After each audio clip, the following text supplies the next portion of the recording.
তাৰমানে কি লাচিত নগৰৰ গলিটো আগতে পানীটো হয় সদায়, বাট এইবাৰ নালাবিলাক বন্ধ হোৱাৰ কাৰণে পানীবিলাক যোৱা ৰাস্তা পোৱা নাই। সেইকাৰণে গোটেই ৰাস্তাটো পানী আঁঠুলৈকে হৈ থাকে।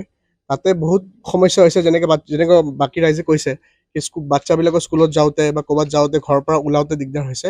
ইয়াৰ লগে লগে বহুত চিন্তাৰ কথা হ'ল যদি কিবা মেডিকেল ইমাৰ্জেঞ্চি এটা হয়, কাৰণ এনেকৈ পানীৰ কেছত আৰু হ'বই পাৰে ইনফেকশ্যনৰ পৰা বা বেলেগৰ পৰা বা বেলেগ যিবিলাক সৰু বাচ্চা বা বুঢ়া মানুহবিলাক আছে, কিবা এটা মেডিকেল ইমাৰ্জেঞ্চি হ'লে ইয়াৰ পৰা ওলাই লৈ যোৱাটো এটা বহুত ডাঙৰ চেলেঞ্জ এটা হ'ব।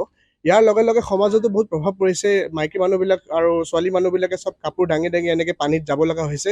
দেখাটো ভাল লগা নাই, সমাজতো প্ৰভাৱ পৰিছে।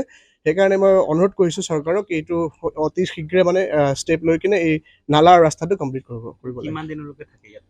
ইয়াত পানীটো মানে অলমষ্ট 2 মাহ 3 মাহটো একদম ষ্টেগনেণ্ট হৈ থাকে, ক'তো মুভ নকৰে। আৰু অলপ বৰষুণ হ'লে অভাৰ দ্য ইয়াৰ অলপ বৰষুণ হ'লে গোটেই পানী হৈ যায়। हम लोग का फ्लड की वजह से बहुत प्रॉब्लम हो रहा है। 2 महीना हो गया हम लोग को इस पानी के फ्लड से सफर करते हुए।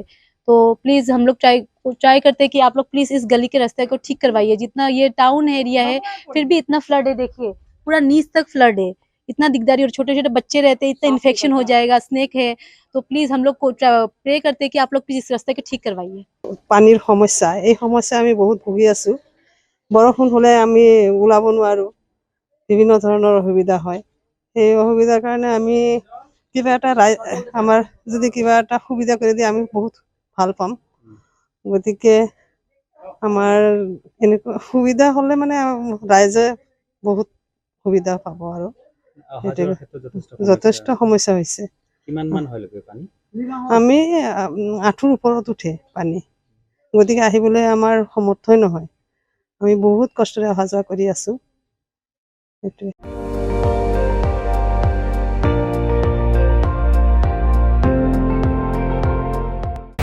আপুনি চাই আছে ND24, সৰ্বশ্ৰেষ্ঠ নহয় সৰ্বোত্তমৰ দৌৰ।